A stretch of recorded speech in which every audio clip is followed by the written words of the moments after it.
Ketika melewati sekelompok orang, mereka kembali mendapat komentar negatif. Subhanallah, lihat, dua orang itu menggiring keledai bersama, padahal keledai itu sehat dan kuat. Kenapa mereka tidak menaikinya saja? Ah, betapa bodohnya mereka.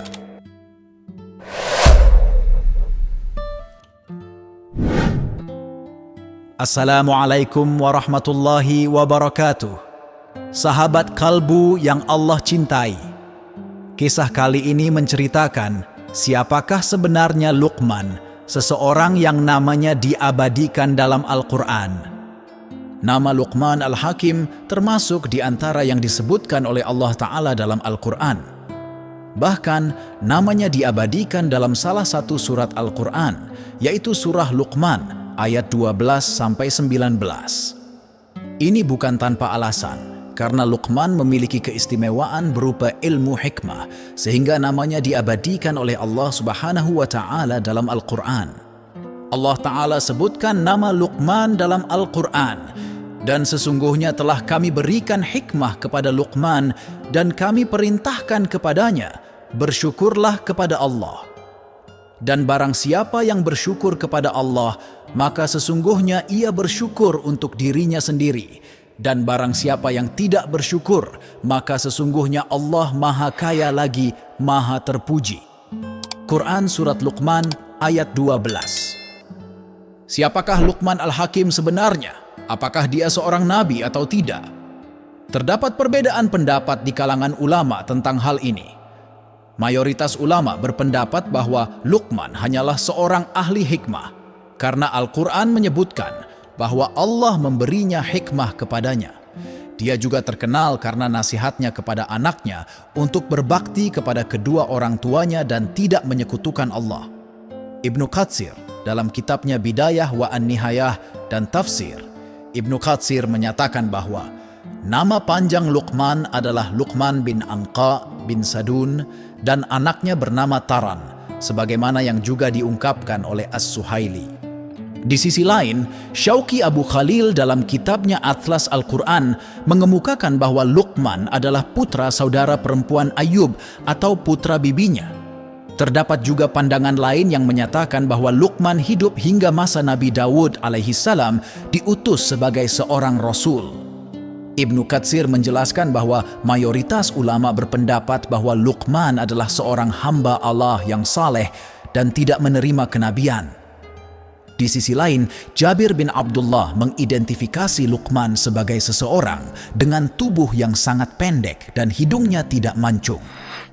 Sementara itu, Ibnu Jarir berpendapat bahwa Luqman adalah seorang hamba sahaya yang bekerja sebagai tukang kayu dan berasal dari Habsyi. Tidak penting apa pekerjaan atau asal-usulnya. Beliau adalah seorang lelaki yang Allah Ta'ala karuniakan hikmah.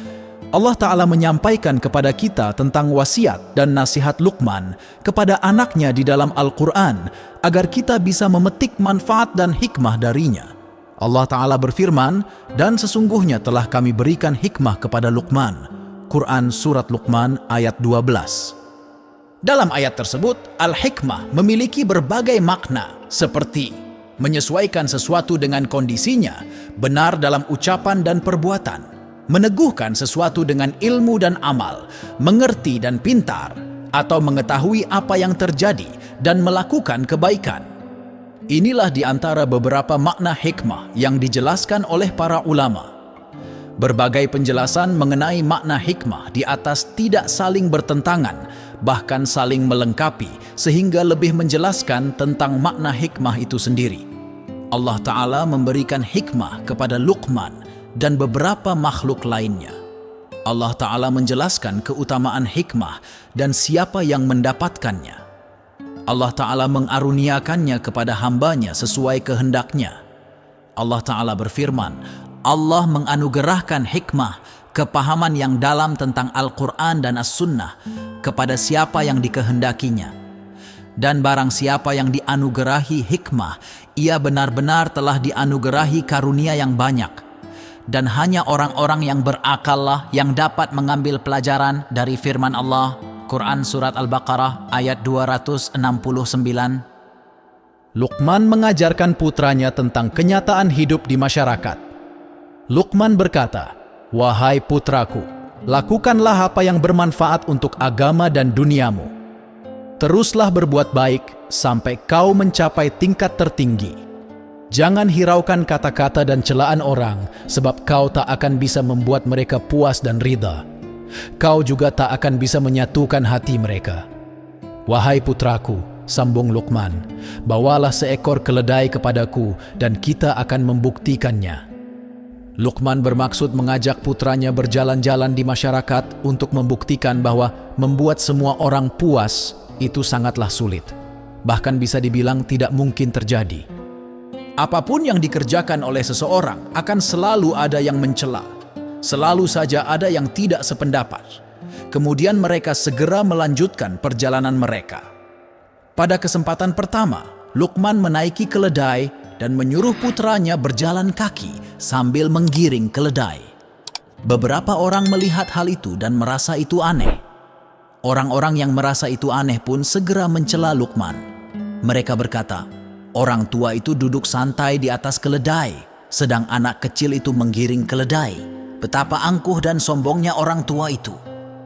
Luqman mendengar celaan tersebut, lalu berkata, "Putraku, dengarkan apa yang mereka katakan."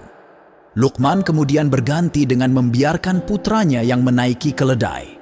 Sedangkan Luqman berjalan kaki sambil menggiring keledainya. Mereka melanjutkan perjalanan sampai bertemu sekelompok orang yang lain.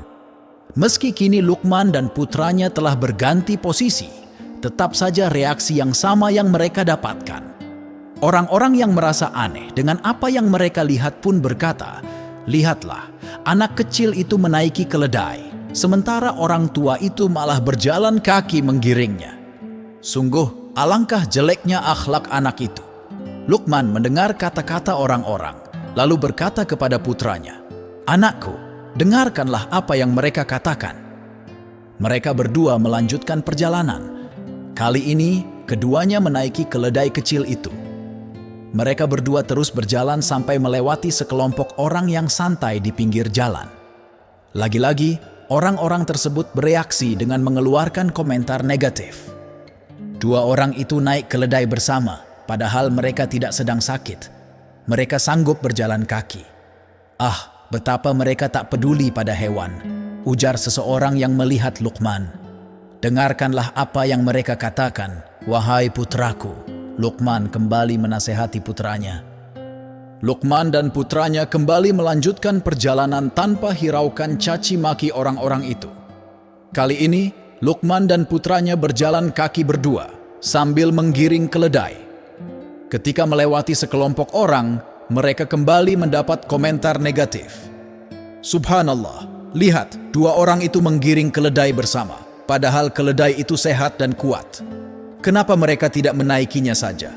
Ah, betapa bodohnya mereka," ujar seseorang dalam kerumunan. Luqman berkata kepada putranya, "Perhatikanlah apa yang mereka katakan. Bukankah telah kukatakan padamu, lakukan apa yang bermanfaat untukmu dan jangan kau hiraukan orang lain. Aku harap kau bisa mengambil pelajaran dari perjalanan ini." Kita bisa memetik hikmah dari cerita kebijaksanaan Luqman di atas, bahwa manusia haruslah menjadi orang yang kuat sehingga memiliki pendirian yang teguh dan kokoh, tidak terombang-ambing oleh angin, tak hancur oleh hujan, dan tak luntur oleh panas. Luqman memberikan banyak nasihat, baik yang tercatat di dalam Al-Quran ataupun di kitab-kitab para ulama. Dan itulah kisah dari Luqman, seorang pria yang namanya diabadikan di Al-Quran. Semoga kita bisa mengambil hikmahnya dan bisa meningkatkan keimanan kita. Wallahu a'lam bissawab. Terima kasih sudah menonton video ini sampai akhir. Jangan lupa like, comment, dan subscribe channel Ruang Kalbu.